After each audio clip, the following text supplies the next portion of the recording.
If you've been going around the good old internet looking for the right podcast to fulfill your New York Yankees needs, well, I'll be the first to deliver the good news to you. You have found it. Here on Yapping Yankees with me, your host, Mike Scudero, you and I will be discussing the latest news, takes, and talk throughout the entire Yankee universe.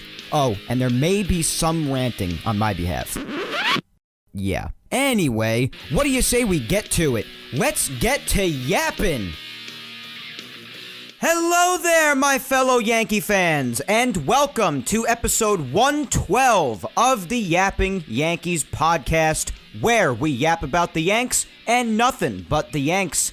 As always, I am your host, Mike Scudero, here on September 12th, 2021. Dear Lord. Guys, where do I even start? I guess I'll start by saying I hope that outside of the Yankees being back to their unserious and laughable first half selves, that I hope you're all doing well and had yourselves a good week. There were some good things to still happen this past week, like Derek Jeter, for instance. Best part of the week, if you ask me. My favorite Yankee, my favorite baseball player, and my favorite overall athlete of all time was finally inducted into the Baseball Hall of Fame. And as I said last week, I could not wait for it. And it was, in fact, just as amazing as I knew it would be. Derek's speech, like his career, was fantastic. And it was just amazing. It was amazing to see one of my heroes get inducted into the Major League Baseball Hall of Fame. He'll always be my favorite. Derek Jeter will always be number one in my book. A role model, a true winner and champion, things that this Yankee team can learn a great deal about at times, and a legend in every way. And yes, it did choke me up a bit at times, because I just couldn't believe that after watching Jeter, my hero, play for years throughout my first few years of being a Yankee fan years ago, that so much time has gone by and he's now in the Hall of Fame. Just how fast the years go by, man.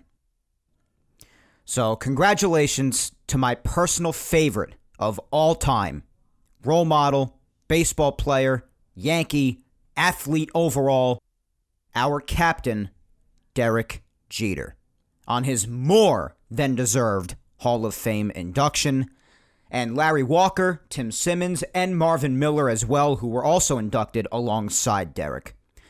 And Lord knows that they all waited long enough since last year when this was originally supposed to happen, that's for sure. So congratulations to all of them, especially our captain, our beloved captain, Derek Jeter. And the other good thing, amongst a tragic day otherwise, of course, as expected, was a beautiful 9/11 ceremony at Citi Field last night.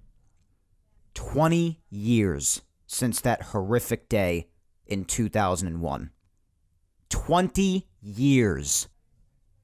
It's truly unbelievable. I don't even have any words for it. How it's 20 years, I can't come to terms with that. It never gets easier, and it never will. And despite it having been only a few months away from my 5th birthday, I was very young when it happened, just every year, the sadness, the anger, it all boils back up to the surface without fail. Every year. And I may not have been quite old enough to understand what was going on at the time, but I do still remember seeing that smoke on the television. And that was etched into my memory forever, even as a little kid who was only just a couple of months off from being 5 years old. And of course, as you grow older, and you learn more about it, you obviously come to terms with what happened. And given the fact that I was still alive, even if I wasn't necessarily old enough to truly grasp, to truly come to terms with what was going on, having been alive and then learning about it later with that memory etched into your mind, it has such an effect on you still. And like I said, every single year, especially on a big anniversary like last night, the 20th anniversary, all of those emotions, they all come back every year. And they always will, no matter how much time passes and how many years go by. Those emotions will always return as we never forget what happened.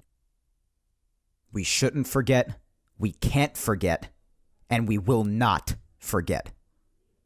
And God bless all of those who perished, whether it be in the towers or in the surrounding area in downtown Manhattan in general or otherwise, the Pentagon, the plane that crashed in Pennsylvania. God bless them and their families, the first responders, firefighters, police officers, medical staffs and paramedics, and so on. And of course, all of those who survived, too, and are still mentally or physically tormented by 9/11 to this day.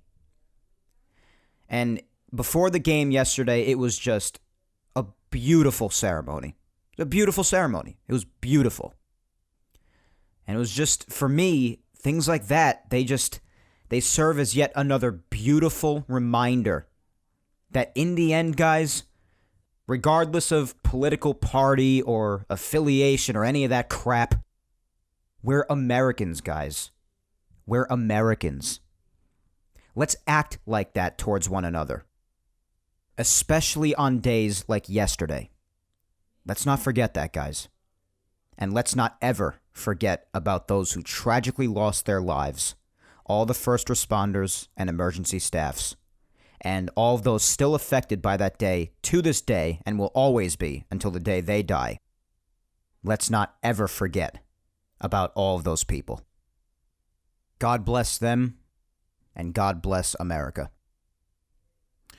But otherwise, my friends, as you well know, other than those things, especially prior to last night's game throughout these last couple of weeks, when it comes to the feast or famine, bipolar, unserious, gutless, embarrassing, first half-esque Yankees team that seems to be redoing all of their bad habits, like laughable defense, double plays, lack of scoring, blowing big leads, just to name a couple of things. Just like it was last week, this past week, they continued to be an utter nightmare in every single way. And I'm going to be doing plenty of ranting and recap, guys, so don't worry about that. I'll be talking all about this often flatlined, inconsistent Yankee team who, throughout this season, in case you need an example of inconsistency, as if you haven't already seen it with your own eyes, started at 5-10, followed by 23-9, followed by 5-13, followed by 7-2, then 1-7, then 35-11, and now, since the 13-game winning streak, 3-11, losing 7 in a row before finally deciding to win a game last night. But how they've done since that winning streak has virtually undone everything good the 13-game winning streak did.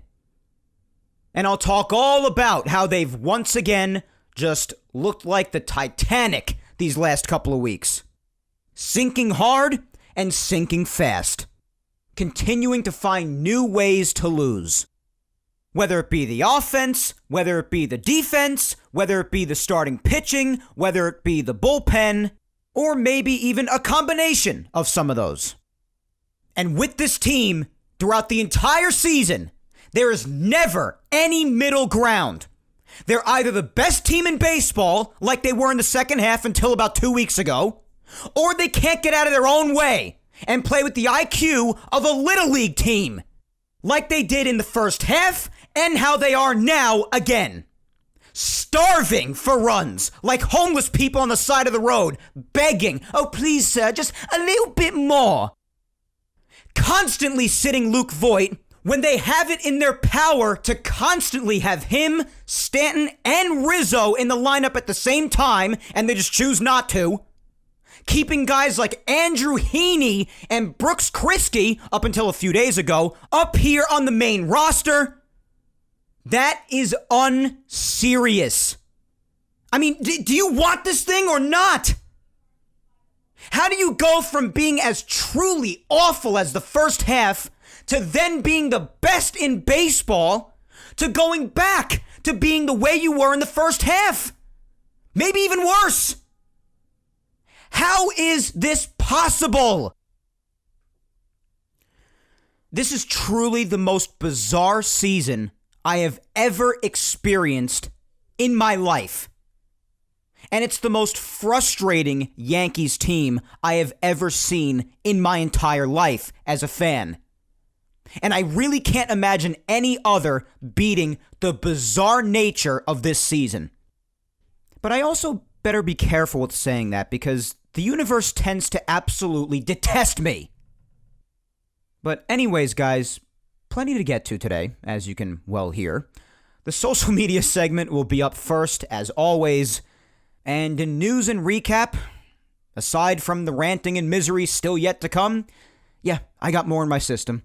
We'll talk about Garrett Cole and Jameson Taillon's injuries, and of course talk all about the Yankees' past week of gameplay, looking as unserious as can be, and where things stand now, after this massive losing funk the Yankees have just decided to end last night finally, where things stand as far as the playoff picture. So I say we just get right to it. But first, quick reminder that Yapping Yankees is being brought to you by, obviously, myself and Ball9. Visit Ball9's website, ball9.com, and follow them on all social medias at Ball9. And also, guys, don't forget to follow me on all social medias. Follow my Facebook fan page at Mike Scudero NY. Follow me on Twitter at Mike Scudero and on Instagram at Mike Scuds97. And also, please don't forget to subscribe and always listen to Yapping Yankees on all the platforms it's available on, and that's YouTube, Apple Podcasts, Spotify, and SoundCloud. Don't forget to leave a like on YouTube. Don't forget to leave a review on the others, and just show its support on all four of those guys. But without further ado, let's move on to Twitter. This week we've got a Yapping Yankees poll, so polls make a return on the social media segment, and this week's question is, at this point, there are 21 games left. Do you see the Yankees turning things around before it's too late? And of course, to comment your thoughts below, and that I would read the first 10 comments that Twitter has listed for me in the comments section. Now, you might be asking, well, Mike, the Yankees have 20 games left. Why are you saying 21? Well, as I always say, the social media segment is posted on Saturday, so this was before the game last night. So before last night's 9-11 game, the Yankees had 21 games left. The two choices for the poll were, of course, either yes or no, and it's already too late. And believe it or not, the prevailing choice, by earning 58% of the vote out of the hundreds of votes that came in for this poll, 58% of you voted for the choice of no, or that it's already too late. And the other 42, the remaining 42% voted for the choice of yes, that you do see the Yankees turning things around before it's too late. Now, obviously, too late is right around the corner because there are only 20 games left and 21 at the time that I posted this poll yesterday. Now, in my opinion, the Yankees, of course, can do it, especially because they are, hopefully, getting ready to get over a really bad cold streak. And if there's any indication, if you just heard what I said in the introduction before about how the Yankees have been this year, how inconsistent they've been, and how hot or cold they've been, and actually it's not even hot or cold, it's literally just either the best in baseball or amongst the worst in baseball. That is literally how inconsistent they are. They're either the best or the worst. So if there's any indication of that, the Yankees should actually be getting ready to go on another hot streak, because they're 3-11 Since that 13-game winning streak that we were all ranting and raving about, going crazy about, so happy, saying the Yankees have finally found it. Here are the real Yankees in the second half after the trade deadline. Here they come. And then the last couple of weeks, they're back to their first half selves, doing all the stupid crap that they did months ago that I mentioned before, and that we spent the entire first half talking about. And step one to putting a stop to that is stopping all those stupid mental mistakes that a Little League team would not make. That's step one. And I understand that teams go through their slumps. I've said this time and time again to avoid the people coming after me. Oh, what do you not know baseball? You know that all teams go through their slumps. I know that. This is beyond slumping or getting hot. Like I said, they're either the best or the absolute worst. And that can be a problem if you don't hit the hot streak at the right time. Now, they very well could. They could hit a hot streak and then go into October with that hot streak and then go right through the playoffs and somehow, after this bizarre season, the most bizarre I've ever seen, win the World Series. That could happen. But it also very well might not. Because you also look at this team and you see how one aspect of the team always happens to fall apart on a given day. The offense, the defense, the bullpen, the pitching. Do they even have enough pitching with Garrett Cole missing a start? He was supposed to go tonight. Now he might go on Tuesday. And now you're looking at all kinds of people like Clark Schmidt starting the game tonight. And you might have Andrew freaking Heaney coming after him. And now you see how gassed out the bullpen, understandably so, seems to be. And then you have the offense doing their thing, coming up short, not knowing how to score a lot of the time. And then you have the defense just looking like they forget how to play baseball. And it's a problem. You ask yourself, how could this team possibly make it in October? And that's a valid question. And I'm also really tired of the eternal optimists. And listen, you want to be optimistic? God bless you. I admire that. I'm optimistic a lot of the time myself, but I'm also a realist. And the realist in me says that the eternal optimists have to stop going after the fans who just don't seem to have too much faith in this team going forward. And for having their reasonable concerns. There's a difference between non-reasonable and reasonable. Stop going after the ones like myself who have their reasonable concerns. Because honestly, the last couple of weeks, ever since the Yankees were blazing hot, I think a lot of fans have the right to be suspicious of the Yankees and say, listen, I just don't really think this team can make it in October. The offense, the defense, the pitching, like I said, with Garrett Cole missing a start, and hopefully that's all he misses. Hopefully when he comes back on Tuesday like the Yankees expect him to, that he goes for the rest of the way. But you also have Corey Kluber still rehabbing, basically, in crunch time during the playoff run.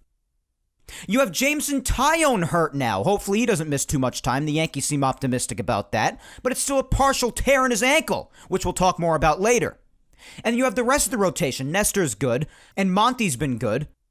But then you also have starts like his latest one in Citi Field, where he just throws too many pitches, and then sometimes he just implodes.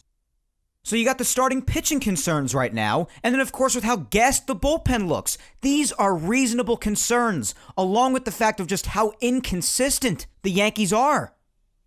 So I've seen fans going after others saying, oh, you're not a real fan if you don't believe in the team. It's not that they're not real fans. They have their reasonable concerns. And the way the Yankees have played at times, like they did with the first half and like they have the last couple of weeks, I think those concerns and criticisms are plenty warranted. Now, me personally, I don't put it past the Yankees to be able to hit a hot streak in these last 3 weeks. It's possible. Especially after a nice win like last night, you keep that going in the final game of the Subway Series tonight, then you face the Twins, and then the Orioles, the Indians, the Rangers after that. It's a favorable schedule. But then you also look at another fact with the Yankees, and that's a fact that they don't always take care of the bad teams, especially the Orioles. That was a major topic on last week's Yapping Yankees, how they don't take care of the Orioles like the rest of the AL East does, and how big of a difference it's actually made in the division. So nothing's a guarantee. They have to go out there and take care of business. So they could do it, and like I said, step one is eliminating those boneheaded mental mistakes. Like the abysmal fielding, for instance, just the defense at times. And I'll mention some of those examples and recap later, like Gary in this series, in the Subway Series, in Game 1.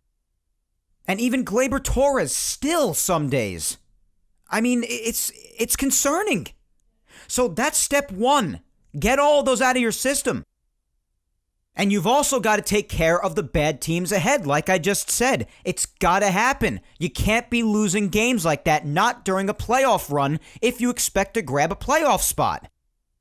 And when the playoffs come in, you got to keep that going if you plan on going on a hot streak in these last 3 weeks. You cannot go on this cold streak like the Yankees have done so many times this year in October. You'll get eliminated in 5 seconds. So they very well could do it, and I definitely don't eliminate that possibility. But I definitely have my concerns in saying that I'm not sure if they could pull it off, especially if they just don't stop those mental mistakes and don't take care of these bad teams they have on this favorable schedule up until their next day off. But I also definitely don't say it's too late. Because right now, literally anything could happen. The wild card race is packed so tight between the Red Sox, the Blue Jays, and Yankees, who are in a dead tie for the second wild card, only a game back of Boston for the first wild card. And then right behind the Blue Jays and the Yankees coming into tonight's game, you also have the Mariners and the A's right behind them. So literally anything can happen, and there are still 3 weeks worth of baseball left. So I'm not saying by any means that it's too late, because it's not. Between how tight it is and how much more baseball there is to be played, even though the end of it's going to be here before we know it, still so much could happen with this wild card race before the end. So because of that fact, I guess I still lean in the I'm unsure territory. But I'm not ruling out the Yankees can't hit another hot streak. But if they, even for 1 second, especially in the playoffs, return to those mental mistakes, they'll be out of there before you blink an eye. Before they even knew what hit them, they'll be eliminated. Gotta get rid of those mental mistakes and play better fundamental baseball. So that's basically my take on it all, but we're going to go through your replies. I'm going to read about 10 of them. Then I'll go over to Instagram and read a couple over there, and then hopefully by then we'll be at around the half-hour point of the show, and then we'll move on to news and recap and just discuss all of the crap that has happened this past week. So let's get right to it without wasting any time. Here's the question one more time. Do you see the Yankees turning things around before it's too late? And of course, again, remember, this was posted yesterday before last night's 9-11 game, Yankees and Mets. So at the time, there were 21 games left. Of course, now today, I know there are 20 games left coming into tonight's game. First up, we've got at TJT Whitting here. And they say, I hope they do, and I will root for them all the way. However, realistically, I do not see them making the playoffs. You know, that's fair enough. And listen, I'll root for them until the end too, of course. That's part of being a fan. No doubt about that. I mean, it's not fair to tell someone that they're not a real fan because they have their reasonable concerns about the team. But always root for them. They're the team you choose, they're the team you love, or claim to love. You root for them until the end, of course. Even if they irritate you to the point where you want to break something. But especially with how they've continued to look these last couple of weeks and how they've returned to first half form in a lot of ways, basically all the ways, and how tight the wild card is and how red hot the Blue Jays are. And I don't really know about the Red Sox. I mean, I personally have a lot of Red Sox fan friends, and having watched the Red Sox the last few weeks, I definitely understand this, how they've been overall in the second half. But a lot of my Red Sox fan friends seem to be just as on edge as us Yankee fans are. So I'm not really too sure about them. I think it's very possible the Blue Jays could grab that first wild card the way they've played. So again, anything can happen right now. So it's reasonable, in my opinion, to reasonably think that given what the Yankees have done the last couple of weeks, and with how tight things are, that they could very well miss a spot because of how packed things are in the wild card. So it's not outrageous to feel that way, man. I acknowledge those concerns, and that's the reason why I'm unsure, because at the same time, I do know how this team gets when they're hot, and when they're hot, they're like the best team in baseball. Up until a couple of weeks ago, when that 13-game winning streak ended, in the second half, they were the best team in baseball. And that's what I'm saying. They're either the best or literally the worst. And that's why it's so frustrating and bizarre to watch them. So I hear you, man. I hear you. Let's continue on. Up next, we have at Laura_Icemont. And Laura says, despite their recent cold streak, they still have a chance of turning things around based on their schedule. So I'm being optimistic, and I voted yes. I hope that they can, but I'm also prepared in case they don't make the playoffs. Yeah, as you basically heard before, Laura, that is exactly how I feel. They can definitely turn things around, especially because of their tendency to get really hot at times too. And like I said, when they get hot, they're the best around. And their schedule is favorable, as I also mentioned, but they got to take care of business. They can't play down to the competition. They've got to take care of the Orioles. They got to take care of the Indians. They got to take care of the Rangers, and they have to take care of the Twins in that makeup game tomorrow. They have to. If they lose too many of those games, they will be done. If they lose too many. And they could very well use those last 9 or so games on the schedule, all against AL East opponents, the Blue Jays, the Red Sox, and the Rays, to their favor if they play those very well. But a massive part of it is taking advantage of the favorable schedule to come too. You have to do it. There's just too much on the line, especially with how tightly packed the wild card is. Let's continue on. My friend Spencer at Musician DMD says, as bad as this stretch has been, the New York Yankees are still a top wild card contender with only 63 losses. The upcoming competition, the Rangers, Indians, and Baltimore, is an advantage for the Yankees. Tampa Bay will have clinched by the time they play them and will likely rest their top players in that last series.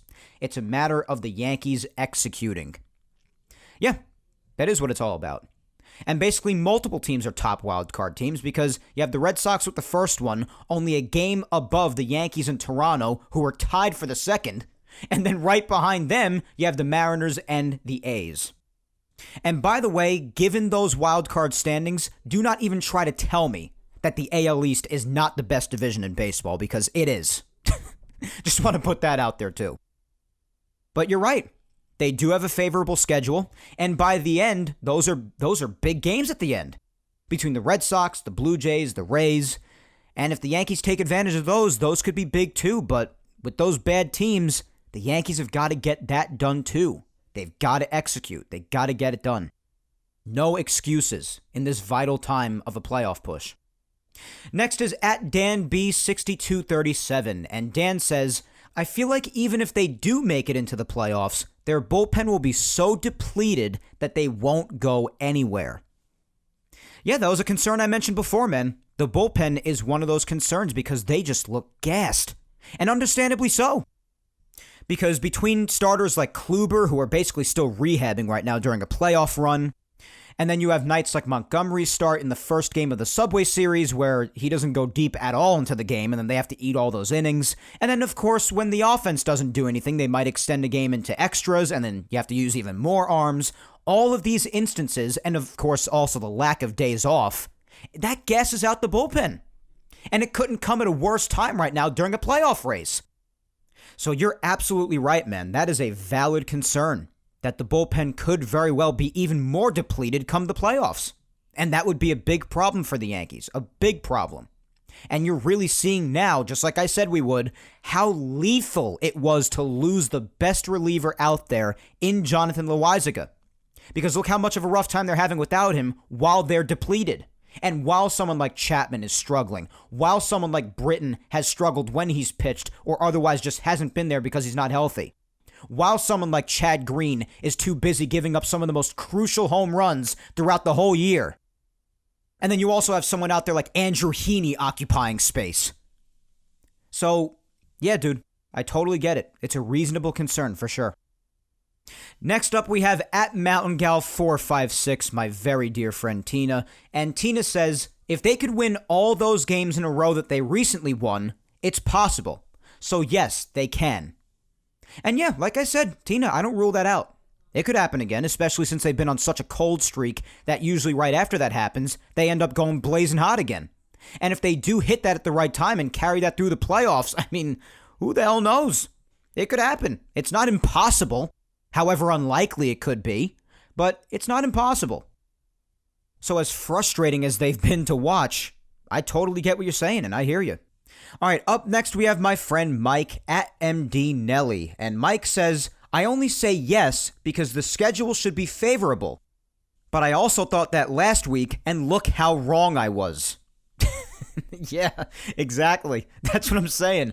The schedule coming up should be very favorable, but you look at last week, especially what happened against the Orioles, the travesty at Yankee Stadium last weekend. I mean, there's no guarantees. There's no guarantees with this Yankee team. And yeah, it applies with the makeup game against the Twins tomorrow, the Indians series, the Rangers series, yeah, of course. But with the Orioles specifically, I even look at today. I mean, it's around 2:15 in the afternoon at the time I'm recording right now, and I'm looking at the Orioles and the Blue Jays game, the last game of that series at Camden between the two, and you just see how this series has progressed over there for the Blue Jays, and they, like the rest of the AL East against the Orioles this year, are just getting it done. They're absolutely killing them. It's crazy. And that's exactly what the Yankees need to do, and that's what they haven't done at all this year. And like I've said, like it was a big topic last week, the rest of the AL East, what they've done against Baltimore, as opposed to the Yankees, has been a massive difference maker in the division this year. Massive! Not to mention overall how the Yankees have just done against the entire AL East this year. It's been terrible. So far, they're under 500 against them. They've been absolutely horrendous. So yeah, you thought that last week, especially against a team like the Orioles, the worst team in baseball. But then the Orioles came into Yankee Stadium and won the series. And the one game the Yankees did win in that series, they needed extra innings to do it. It's just terrible. It's terrible. And that's what also drives me insane about when people say, when you beat a team like the Orioles, oh, it's just the Orioles. That's crap. You have to beat the bad ones too. That's a big part of the schedule. But then those will be the same people that come back afterwards, oh, you lost against the Orioles. Well, I thought they were an automatic win. Can't have it both ways. So yeah, they've got to take care of business, and it's not a guarantee, Mike. It's not. That's why we all thought that they would take care of business against the O's, and they just didn't. All right, up next is At the Hitter Sports, and they say, I think they will limp into the wild card game and get eliminated. Not for lack of talent, but the lack of the intangibles and fundamentals. Well, those things have been a massive downfall for them all year now, hasn't it? And I've spoken about that. The horrible offense, the laughable defense especially. I mean, it's bad. It's really bad. The double plays. We've gone over all of it. We sound like a broken record at this point because we've spoken so much about it. Not even just these past couple of weeks, but the entire first half. But yeah, dude, like I said, the first step to turning this thing around back the right way is to stop those dumb mental mistakes. The fundamental gameplay, all of that. We've spoken about all of it. That's step one. Play smart baseball. And like I said before, if they take any of that into the playoffs, whether it be a division series, championship series, the World Series, or even just a one-game death match in that wild card game you speak of, it's going to be over for them real quick. Because the rest of the postseason competition, upon seeing that, will wipe the floor with you. So yeah, you're right, man. It's a reasonable concern. All right, up next we have At Yanks Bar, and they say, yes, Rizzo and Voit have been hitting. Gary and Gallo look to be heating up. Judge and Stanton will be there. Pitching staff is fantastic. They'll be fine. Well, yeah, Rizzo's actually been one of the very few still doing a great job throughout this cold streak, and yet people continue to talk crap about him just because he took some time to warm back up after he came back from COVID, God forbid. So, I don't understand the Rizzo slander at all. My boy Forza Rizzo, stop talking crap about my boy, okay? He's fine. And Voit, he's been hitting whenever he gets the chance. That's another part of the Yankees being totally unserious. Having the opportunity to play him, Rizzo, and Stanton basically every game except for this series, of course, in the National League, because there's no DH. But otherwise, you could play all of them all the time. And they've just mostly chosen not to these last 2-3 weeks. And Gary and Gallo, Gary, he may have had some big hits lately. He's gotten some hits again, after struggling again for a long time. But those mistakes again behind the plate in Game 1, man, those can't happen. They just can't. So he's got to get better with that. Gallo's been hitting a couple more home runs lately. That's a good sign because he was way overdue as well. And Stanton may have hit a rough patch again just for a bit this past week, but again, last night he had a decent game offensively, and he had a nice game out and left. So it is what it is with him. He'll be fine because he's been hot and cold, and when he's hot, he'll carry a whole team. And Judge, especially last night, Judge has been fine in it again these last few days. I'm not worried about Aaron Judge. about one of the only people on this team when the off seasons come around that I want the Yankees to hold on to. You know that. My only untouchables are basically him and Cole, and as I've said, I also do want the Yankees to re-sign Anthony Rizzo. So those are basically my main three and my main untouchables, so I'm never worried about Judge. I mean, sometimes I am, but he's a top player on this team. Not to mention amongst the best in all of baseball. He's a superstar.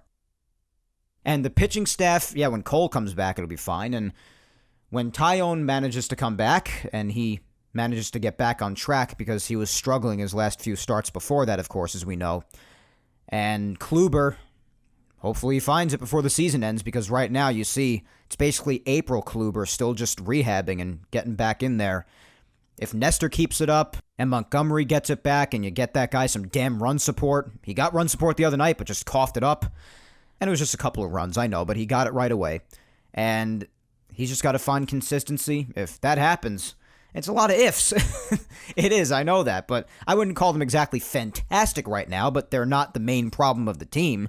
They could afford to give more length, maybe. They have their nights, as does everybody and every aspect of the team, but listen, they have it in them to turn this thing back around before it's too late. But it's got to happen soon, especially with the schedule coming up. All right, let's keep going. We'll do like 2 or 3 more. Up next, we have at Matthew_Orso. And Matthew says, the odds aren't great, but the club still controls its own destiny with games against Toronto and Boston coming up later. Is the ship sinking? Yeah. Are there repair crews on the way? Yeah. Will they make it in time? To be determined. Yeah, I basically agree. I've been calling the Yankees this last week, and you heard it again in the introduction, but I've been calling them the Titanic, sinking hard and fast. And I thought that first game against the Mets a couple of nights ago was when the ship cracks.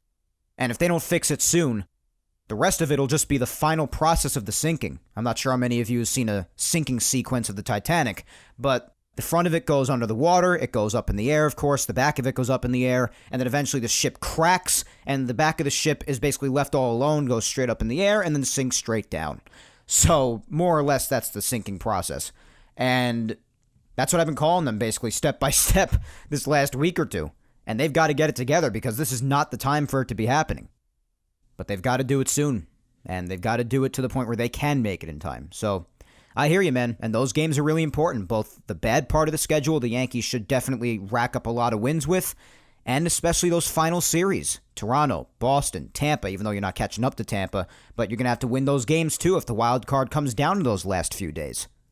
So, next we have at Suze Labella, and they say no consistency with this team. Yeah, you're right. I've said it basically for the last half an hour. And that makes a lot of people feel uneasy about the playoff chances, and then also for when they do actually get to the playoffs, or if they do. It makes them question whether they can even grab a wild card spot, and what'll happen if they do down the road. And it's valid. That's what I've been saying. You can't fault people for feeling that way, because the Yankees have made it so that criticism and skepticism like that is warranted. Next, we have Rebecca at Peace Now for Life, and Rebecca says, yes, I do see them turning things around. I believe all the players want to be better and prove themselves. When there is a down, there's always room for up. Go Yankees. I would expect nothing different out of the eternal optimist, Rebecca. And Rebecca's a good eternal optimist, not one of those insufferable ones. She's a good one.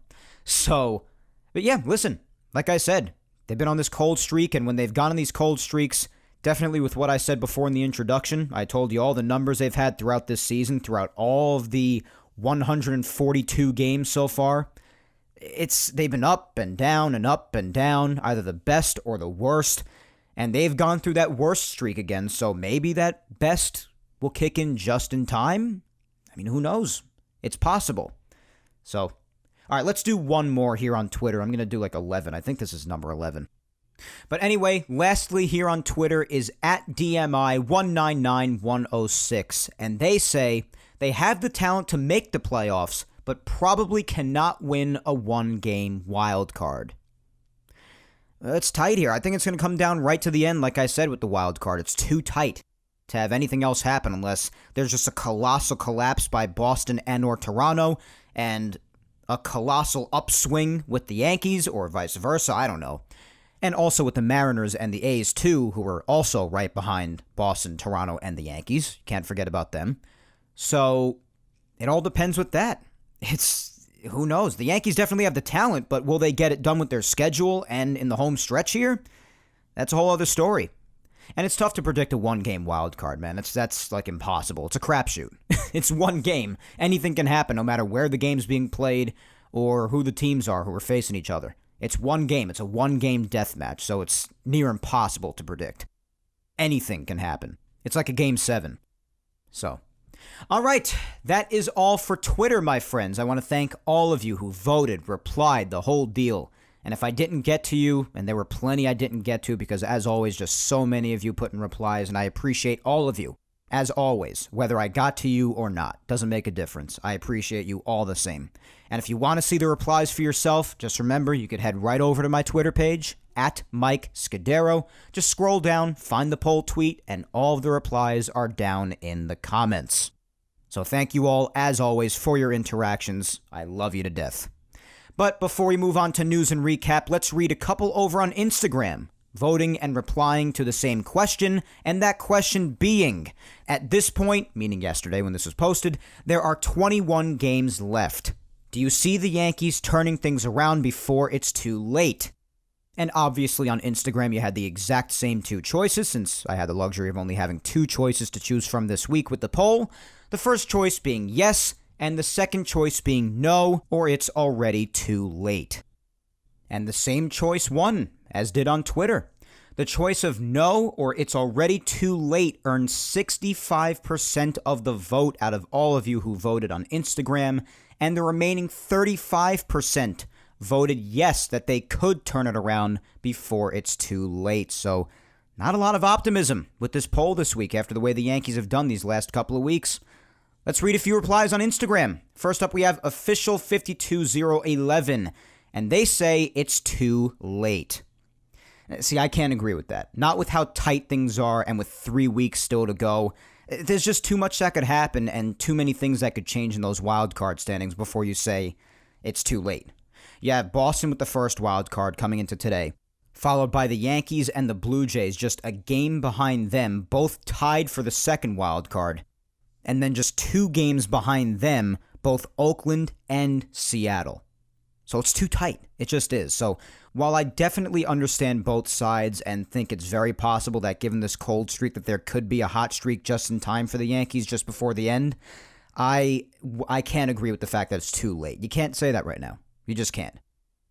Like I've said, the Yankees' gameplay has warranted that kind of skepticism and pessimism they have, but it's too tight right now, and there's still 3 weeks left to go. I just can't say it's too late right now.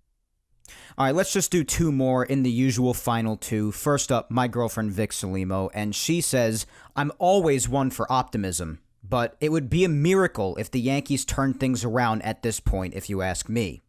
They have been an absolute embarrassment these last couple of weeks, to the point where at times I'm just ready for the season to be over. Are you? No, I'm never ready for the season to be over. The Yankees could put me through unbelievable, unspeakable amounts of pain, and I will not be ready for baseball to be over. Maybe some days they have me on the verge of being ready to take a stroke, but I'm never ready for baseball to end. Baseball ending is always the most painful thing for me, every year. I mean, aside from, God forbid, something happening in my personal life, but in general, amongst the passions of my life and everything, just baseball ending is very difficult for me, so no, I'm never ready for the season to be over. But as of everything else, yeah, listen, at this point, with the way they've been playing, for a lot of people, and even myself at times, I plead guilty to it, sometimes it would feel like a miracle if the Yankees pull it off. And I'm not going to pretend like I know it's going to happen. I'm mostly an I don't know right now, but I can't say that it's too late because there are still 3 weeks left and the wild card standings are way too packed, or packed tightly, I should say. And I also can't say that they're definitely going to turn it around because there's not too much evidence of that happening the last couple of weeks. So, I don't know. We'll see what happens, but I hear you, Vic. I do. But I'm never ready for the season to end. Never. All right, and lastly is my mom, Julia Gina Scudero, and my mom says, these crazies always manage somehow, but if they don't, I hope they can clean house in the offseason. Honestly, starting with Cashman. The only ones that I don't touch are Judge and Cole. You could get rid of everyone else if you want. With their erratic game playing all year, and with what they've done these last couple of weeks especially, this team has made giving birth look easy. Come on, boys. Oh my God. Giving birth? It must not be that bad then. No, I know you're just kidding, but hey, listen. I know a lot of people how they feel about Cashman, and I've said that they should be held accountable too, the front office meaning. I've said if the Yankees don't make the playoffs, you'll probably see Aaron Boone be the fall guy and lose his job, regardless of whether it'll change much or not around here, but you'll probably see him lose his job. I'm a firm believer in the fact that no matter how any of us feel about Cashman, that he's not going anywhere because Hal Steinbrenner's just very comfortable with him running the organization. And I believe he should be held accountable for the failure too. I think everybody should, from top to bottom, from way at the top of Hal Steinbrenner all the way down to the bottom with the players who have just underachieved this year, a lot of them. So, I mean, I think everybody should be held accountable, but I don't think Cashman's going anywhere, but I understand people saying that. I do. It's been a very frustrating year, very bizarre year. The most bizarre I've ever seen, as I've said, and a lot of other people have said. I've seen people say that who have been fans for 40-plus years. So I know I'm not being ridiculous when I say that. And yeah, you're exactly the same as me with the untouchables. Judge, Cole, and then re-sign Rizzo if you want. That's about it. Everyone else, I mean, it's whatever. I've spoken about that plenty. That's another conversation for when the offseason comes around. But I hear you, Mom, but my God, giving birth? I would imagine and hope that that was much worse, but I imagine that's just part of your dark sense of humor, which I just love to death. But anyways, that is all for this week's social media segment, guys. I want to thank you all again just for the interactions, whether it be on Twitter or Instagram, or whether I got to you or not. I love you all the same, and I appreciate your interactions every week with the social media segment. Keep interacting every week, and keep on being awesome. But you better bet your ass that we're going to keep on rolling here, right into news and recap all the action from this past week. Let's hop into the Yapping Yankees time machine as always, and go back to last Sunday and catch up to today. Let's go.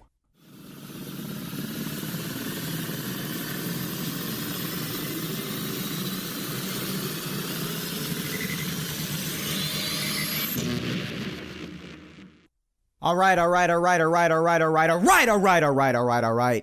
Little League of Their Own reference there for you.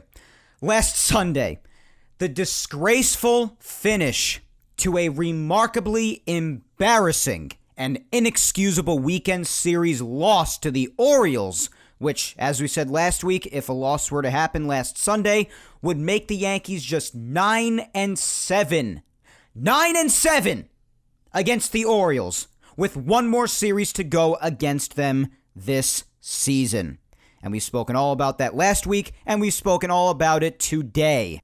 The importance of how poorly the Yankees have performed against them all season long.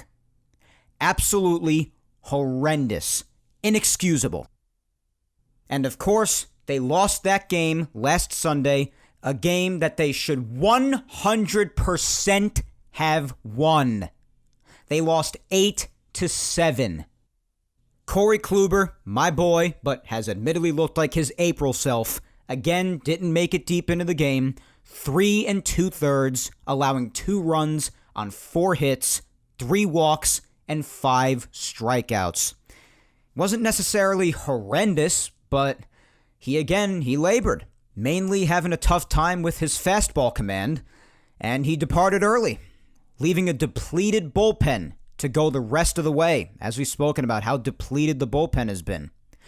Fortunately, the Yankees put up 7 freaking runs, 6 of them by Gary, on a grand slam and then a 2-run homer later. He had himself a hell of a day. And the one remaining run, the other one, the 7th one, came on a Rizzo RBI single. So they put up 7 runs, and they had a 7-4 lead coming into the 7th, and they thought it was a smart idea in a game that they absolutely needed, even if it's against a team like the Orioles, only up by 3 runs, to bring in the guy who has nearly as many runs given up as he has innings pitched for the Yankees in Andrew Heaney. And what does he do? Even against the worst team in baseball, he utterly implodes. After he was done, the Yanks were down 8-7 before anyone even knew what in the living hell even happened. Immediately met by pleads on Twitter from me and the entire fan base to DFA Heaney so that he never throws another pitch in a Yankee uniform ever again. And that 8-7 score is the score the Yanks would disgracefully lose by, dropping a series at home during a September playoff push to the Orioles. And the laughers would continue the next day on Labor Day. Jameson Taillon started, and the poor guy was left out there all alone. I said Jameson had been struggling lately, but this most recent start on Monday, he had started to find it a little bit, even against a team like the Blue Jays. And if and when he does come back, and he throws more games like this, then the situation with him will be all good. But the Yankees have the concern of getting him back right now. But anyways, in this game on Monday, he was left all alone out there. And he did give up back-to-back solo shots in the first to Marcus Semien and Vlad Guerrero Jr., but he really settled down after that. He only allowed one more run, and that was in the 7th inning, way later. So in total, 7 innings, 3 runs on just those 3 hits, those 3 home runs, 2 walks, and 5 strikeouts. He really settled down and got the job done, even with pitiful defense behind him to try to make it even worse. So he even had to get some extra outs as well. And then, the other name I mentioned before, Brooks Krisky, another form of proof about just how unserious the Yankees have been, alongside Andrew Heaney, both of them having been on a September Major League roster during a playoff run up until the Yankees finally optioned Krisky just a couple of days ago. And again, in just a 3-run game, Brooks Krisky gave up 5 more runs. 4 on a grand slam in that 9th inning of that game on Labor Day. Who saw that coming, except for literally everyone? And as I said before, with Taillon being left all alone, the offense was just completely flatlined all day long. And it certainly didn't inspire them to get any sort of rally going after Brooks Krisky did what he did in the 9th inning, putting them into an 8-0 deficit. And I know, for what seemed like a completely flatlined Yankee offense already, that I'm saying, oh, it was only a 3-run deficit, but you might be saying, oh, that's even a tall order, given what this offense has done. And you're right. But it's still just a 3-run deficit, and you don't bring in someone like Brooks Krisky. That guarantees an end to your day. So anyways, the offense that was just completely flatlined all day, 5 hits on the entire afternoon, didn't score a single run, and the Yanks lost 8-0 following the shameful Orioles series. And these days, as we know, just like in the first half, there doesn't seem to be much of a rock bottom, because Tuesday was even worse. Let alone the fact that the Yankees only scored a run on a Rizzo RBI single the whole night after doing nothing offensively Monday either, and that they lost again 5-1. The main story of the night, of course, was the injury to the guy who I consider to be the heartbeat of this Yankees team, one of just a couple of my only untouchables, Garrett Cole. He started on Tuesday, and he really only gave up 1 legitimate run on a solo shot by Alejandro Kirk, the other 2 because of more terrible defense, mainly by Gold Glover DJ LeMahieu. Final line on the night was 3 2/3, 5 hits, 3 runs, 2 of them earned, 2 walks, and just 2 strikeouts for Garrett. But he only went those 3 2/3 because he left the game with hamstring tightness, which I and everyone else who isn't an emotionless robot just emotionally fell apart over. I mean, how could you not? With the way the team has played, at this crucial a time no less, after all the injuries and COVID outbreaks, Garrett included in both of those now, and now he, your ace, seemed to be about to miss time due to injury? I mean, no matter how big or small the injury, and even if he is only to miss a few days, which it seems he is, how the hell could you not go insane at the time? And again, thankfully, we would find out later that they hope to start him in a couple of days already. He was supposed to start tonight, the last game at Citi Field, but at the time, how could you not want to poke your eyes out? So that, and the fact that it was just another terrible game for the Yankees, just really brought everyone and everything down. And again, they lost 5-1. And after the game, Brooks Krisky was sent back down to AAA. It's about damn time. So that Luis Gil could return Wednesday to start that game. And start the game he did. And yeah, he only pitched 3 1/3. And yeah, he walked 7 guys. 3 more in his final inning of work in the 4th. But honestly, guys, not only did he get squeezed on what could have been an important strike 3 call on that walk to Lamb in the 4th, and mind you, that pitch was a strike, he still struck out 6 guys, and he showed heart. Just like in his prior starts, when he got into jams and got out of them, worked his way into trouble and out of it. Final line, though, it doesn't look pretty. 3 1/3, just 2 hits given up, but those 7 walks, that's the sign of the laboring and at times lack of command, and 6 strikeouts, and his first earned runs in the big leagues. It took 19 innings to allow a run, and he wasn't even the one to allow them. Litke came in after him and inherited his jam, threw a wild pitch to allow the first run to score, and the next 2 scored on a 2-run single. So just a brilliant job by Litke. Really clutch stuff. So unfortunately, all 3 of those runs were charged to Gil, but again, while those walks do emphasize that he does still need some work on his command, there's no doubt about that, his stuff, though, is still electric. And his ability to work into and out of jams, it just continues to show me how much heart the kid has. And I admire that in a young arm. As far as the bats go, they seemed as dead as ever, yet again. Until, ironically, on the iconic day that Derek Jeter was inducted into the Hall of Fame, the only remaining player who was still around when Derek Jeter played and still is now, that man being Brett Gardner, tied the game at 3 with a 3-run shot in the 5th, which also happened to be the first extra base hit in 3 days. But then, while Clay Holmes, after a bad Velasquez error, Chad Green, and Aroldis Chapman, who I gotta be honest with you at this point, I'm just done with, each gave up a run, the offense, in the most gutless of fashion, again, flatlined. 6-3 loss, after Boston beat Tampa to take second place and the first wild card to make things even better, after Gardy's massive home run that would otherwise jolt life into almost any other team, on Jeter's day, and at risk of being swept at home in a 4-game set the next day. Like I've been saying, just telling the truth and putting it bluntly, just pathetic and gutless. And Thursday would bring more glorious news. And I say that, of course, with the utmost amount of sarcasm.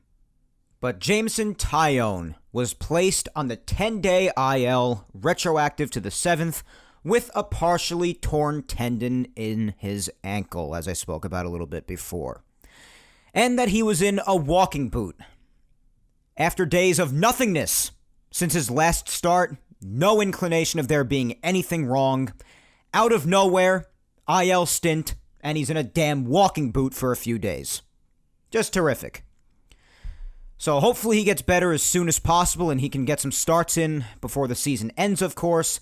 And the Yanks seem to be optimistic that this could be a quicker thing, but Nonetheless, gut punch number 37,000 this year. And to replace his roster spot, just temporarily at the time, Sal Romano, who was previously DFA'd, was selected to the roster, and Jonathan Davis was also DFA'd and has since been outrighted to AAA. And, yeah, I'm not done.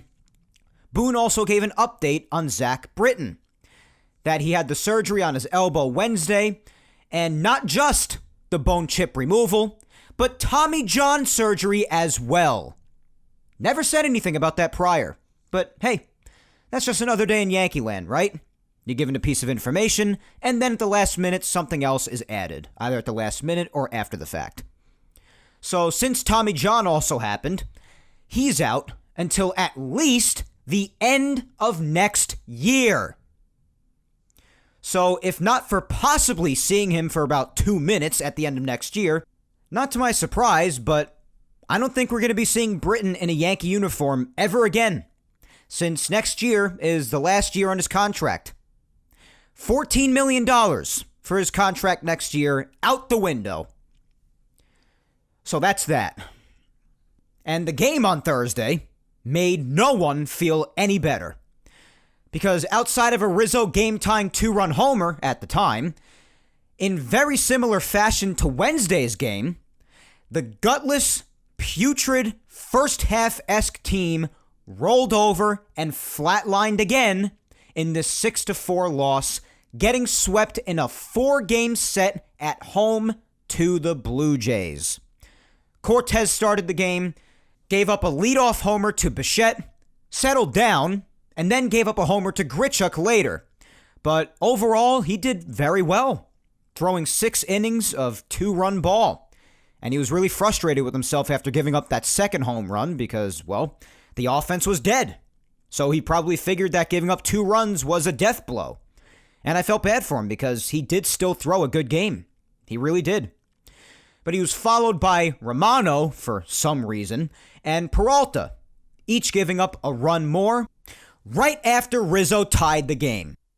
You gotta love when that happens. Tie the game, and you give it right back. Peralta's run was unearned, by the way. And to end the game, in the 9th, only down by 2, which, again, is a tall ask for this offense that's returned to first-half form, but still just a 2-run game. Just like the other day when Brooks Krisky was brought in a 3-run game, the Yankees allowed Andrew Heaney to throw even one more pitch as a Yankee, showing yet again just how unserious they have been. And would you believe me if I told you that he gave up 2 more runs? You would? I wonder why. Oh, because he's probably one of the worst relievers the Yankees have literally ever had for the time he's been here? Despite the Yanks having better options, like Michael King and Clark Schmidt, who were both healthy again and have thankfully since returned? Even Adam Warren, who's done a great job down in the minors? Yeah, I'd agree with that. So yeah, the Yanks lost 6-4 after Gary and Voit sat him on the bench again, by the way, Voit meaning, but solo shots by them both in the bottom of the 9th. Too bad the game was out of reach because they had to pitch Andrew Heaney. But at that point, swept at home, only a half a game over Toronto for the second wild card, 6-game losing streak, 1-6 homestand, 2-10 since their 13-game win streak, aka since I got home from Italy, essentially undoing all the good that was done during that win streak. Also, another stat given by Yes, this was the first time the Yanks were swept in a 4-game set at home without having a lead once in any of the 4 games since 1908. That was before the Titanic sank. That was before the Yankees were even called the Yankees. They were still called the Highlanders. Keep racking up these kinds of stats, guys. Keep racking them up. Definitely one of, if not the most pathetic series at home I've seen in my time as a fan. And at this point after this game, you just felt that the wheels completely fell off. Well, on Friday, speaking of Michael King from before, when I did a brief mention of him, they did reinstate him from the 60-day IL on Friday. So after months of recovering from that contusion in his finger, he is finally back for long relief help. And they DFA'd Sal Romano again to make room for Michael King to return. So Andrew Heaney still around. And we've beaten the Andrew Heaney thing up to death. I mean, not that we shouldn't, because the Yankees deserve to be called out on their crap. And it should also be mentioned how Cashman and them should just swallow their pride already and admit to themselves that Andrew Heaney is a terrible pitcher and that they should let it end, but that's clearly not happening.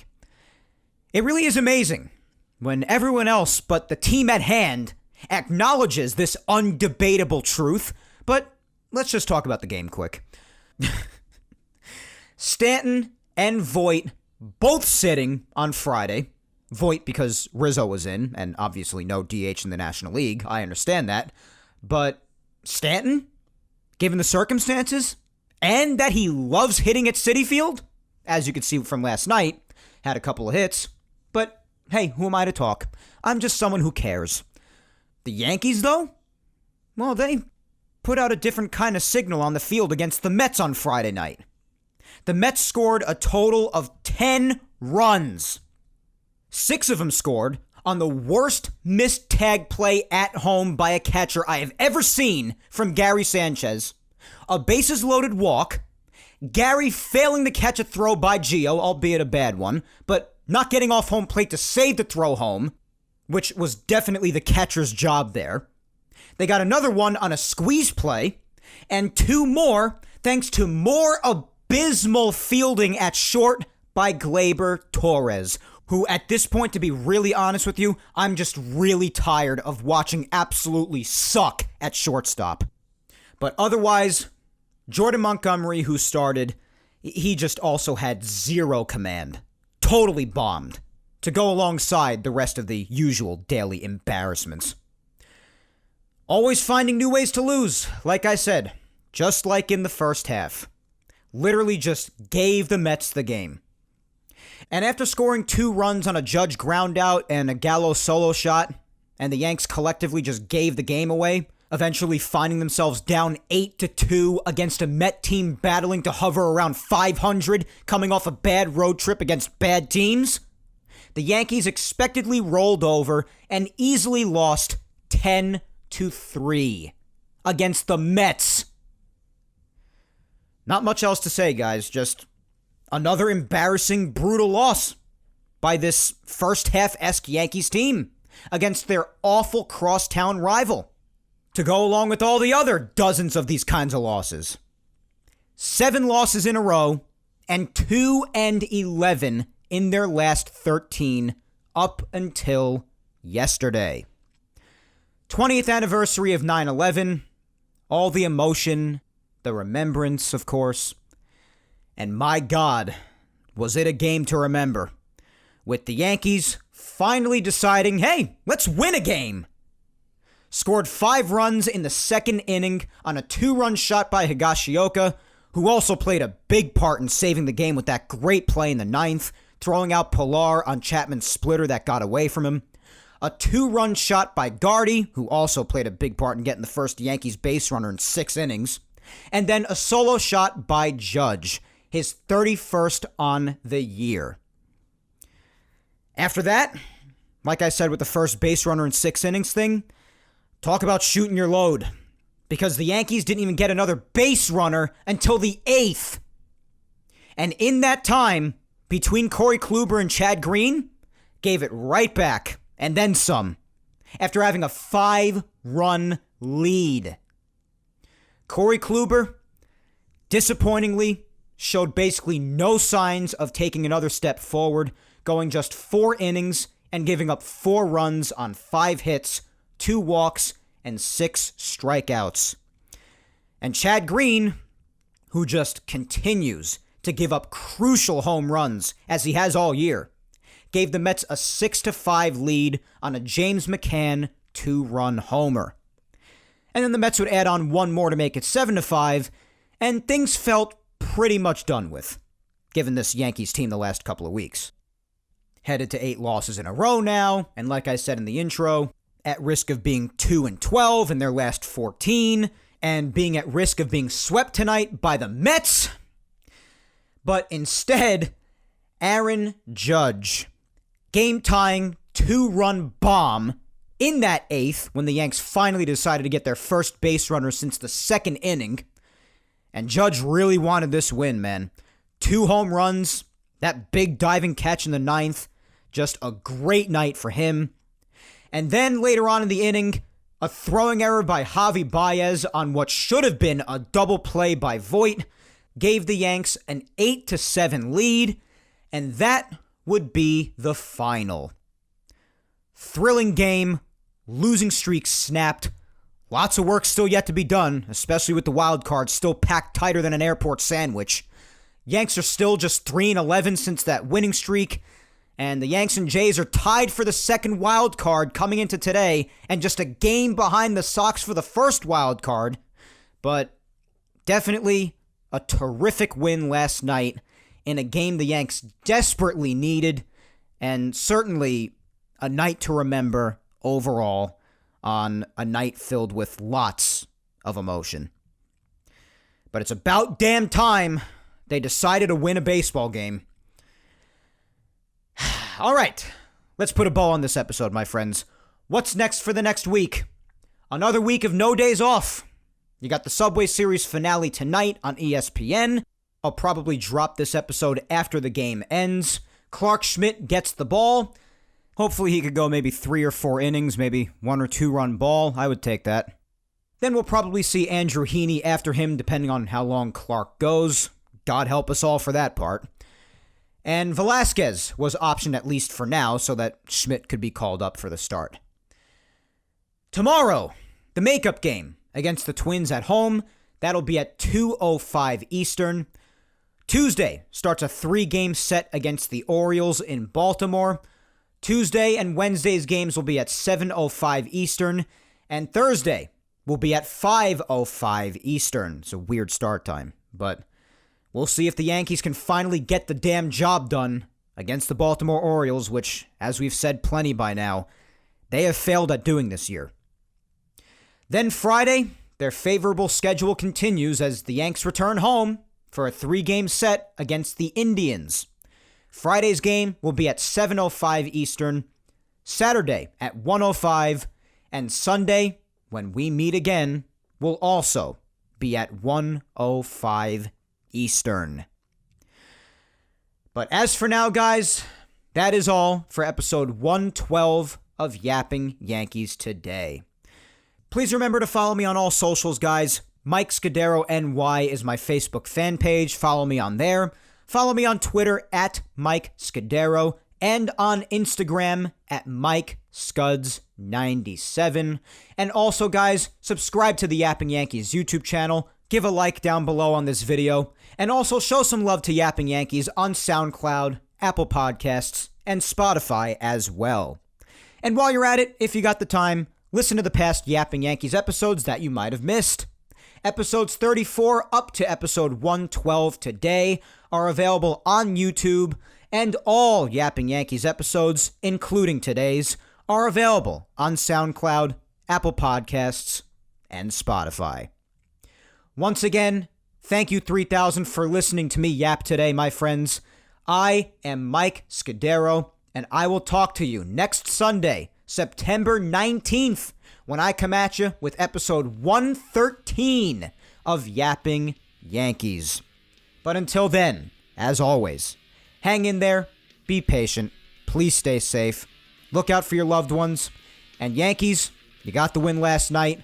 If that needed turnaround is to continue, grab this last game in the final Subway Series game tonight, take advantage of the bad schedule for the love of God, and just get it done, will you? You don't need us to tell you that. Or maybe you do, but get it done. Enjoy your week, my friends. Take care.